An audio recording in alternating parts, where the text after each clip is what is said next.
بسم اللہ الرحمن الرحیم وبہ نستعین اما بعد۔ معزز سامعین کرام، حاضرین مجلس،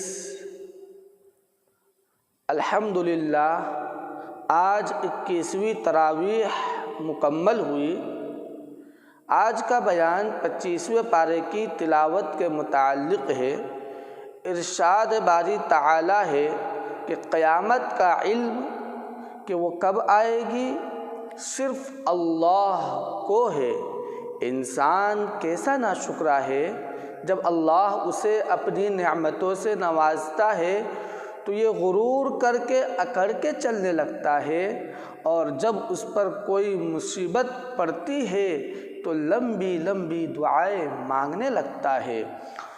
ارشاد باری تعالی ہے وَإِذَا أَنْعَمْنَا عَلَى الْإِنسَانِ أَعْرَضَ وَنَأَى بِجَانِبِهِ وَإِذَا مَسَّهُ الشَّرُّ فَذُو دُعَاءٍ عَرِيضٍ۔ جو لوگ قیامت کے برپا ہونے کے بارے میں شک کرتے ہیں، وہ یہ حقیقت خوب سمجھ لیں کہ اللہ ہر چیز پر قادر ہے۔ اس کے بعد سورہ شورى شروع ہوتی ہے۔ ارشاد ہوا کہ اس میں تعجب کی کیا بات، اس میں تعجب کی کوئی بات نہیں ہے۔ ہم وحی کے ذریعے سے پیغمبروں کو اپنی کتاب کا علم دیتے ہیں، تو تم شک کرتے ہو اور شرک میں مبتلا ہوتے ہو۔ تو اے مشرکو، تمہارا گناہ اس قدر سنگین ہے کہ اگر آسمان تم پر پھٹ پڑے تو کچھ بعید نہیں۔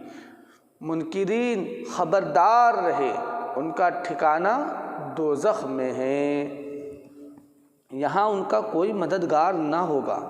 آگے ارشاد ہے اے نبی جی، لوگوں سے کہہ دو کہ تبلیغ دین کے کام کی تم سے کوئی اجرت نہیں مانگتا، البتہ قرابت داری کا حق ضرور چاہتا ہوں تاکہ ستایا نہ جاؤں۔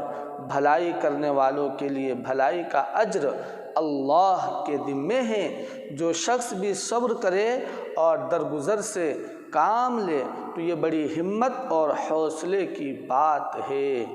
کسی بشر کا یہ مرتبہ نہیں ہے کہ اللہ اس سے روبرو بات کرے، وہ تو وحی کے ذریعے یا پردے کے اوٹ سے بات فرماتا ہے۔ اس کے بعد سورہ زخرف شروع ہوتی ہے۔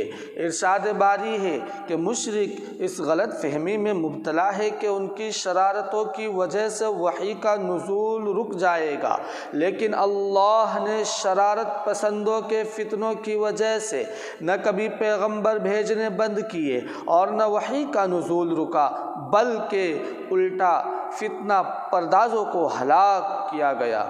اللہ کے نہ کوئی اولاد ہے، نہ اس کی کائنات میں الگ الگ خدا ہے، نہ اس کے یہاں کوئی ایسا شفاعت کرنے والا ہے جو جان بوجھ کر گمراہوں کو عذاب سے بچائے۔ اللہ پاک ہے ان سب جاہلانہ نسبتوں سے جو یہ نادان لوگ ان کی طرف منسوب کرتے ہیں۔ اس کے بعد سورہ دخان شروع ہوتی ہے۔ اللہ کا ارشاد ہے کہ انا انزلناہ فی لیلۃ مبارکۃ انا کنا منذرین۔ ہم نے قرآن مجید کو ایک مبارک رات میں نازل فرمایا۔ یہ ایسی رات ہے کہ جس میں ہر امر کی بابت حکیمانہ فیصلے صادر فرمائے جاتے ہیں۔ قرآن کے سننے اور سمجھنے میں اللہ کی رحمت شامل ہے، بشرطے کہ لوگ پختہ یقین رکھتے ہوں۔ ہر جگہ اللہ ہی کی بادشاہی ہے، زندگی اور موت اسی کی طرف سے ہے۔ ان لوگوں کو اپنی بدعمالیوں کی وجہ سے اب جب کہ عذاب نازل ہو گیا تو بلا رہے ہیں کہ اگر عذاب دور ہو جائے تو ہم ایمان لے آئیں گے۔ اللہ فرماتا ہے یہ لوگ ایسے ہیں کہ اگر عذاب ٹل بھی جائے تب بھی کفر کرنے لگیں گے، یہ عذاب سے سبق لینے والے نہیں۔ فیصلے کے لیے قیامت کا دن مقرر ہے، جہاں گنہگاروں کے لیے زقوم کے درخت کی غذا ہوگی۔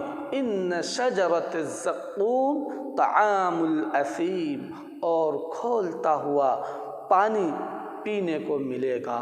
اللہم احفظنا من عذاب النار۔ اس کے بعد سورہ جاثیہ شروع ہوتی ہے۔ اللہ تعالیٰ نے اپنی کائنات عالم میں اپنی قدرت کی کتنی ہی نشانیوں کا ذکر فرمایا ہے۔ انسان اور دیگر جانوروں کی تخلیق، رات اور دن کا بترتیب آنا جانا، زمین میں قوت نمو، ہواؤں کے رخ کا تبدیل ہونا، دریاؤں کی روانی پر قابو اور ان میں کشتی رانی، جو کچھ زمین میں ہے ان سب کو انسان کے کام پر معمور کر دینے میں اللہ کی قدرت کی وافر نشانیاں ہیں، بشرطے کہ لوگ غور کریں۔ بس تعریف اس اللہ ہی کے لیے ہے جو زمین و آسمان کا مالک ہے اور سارے جہانوں کا پروردگار ہے۔ وہ غالب بھی ہے اور دانا بھی ہے۔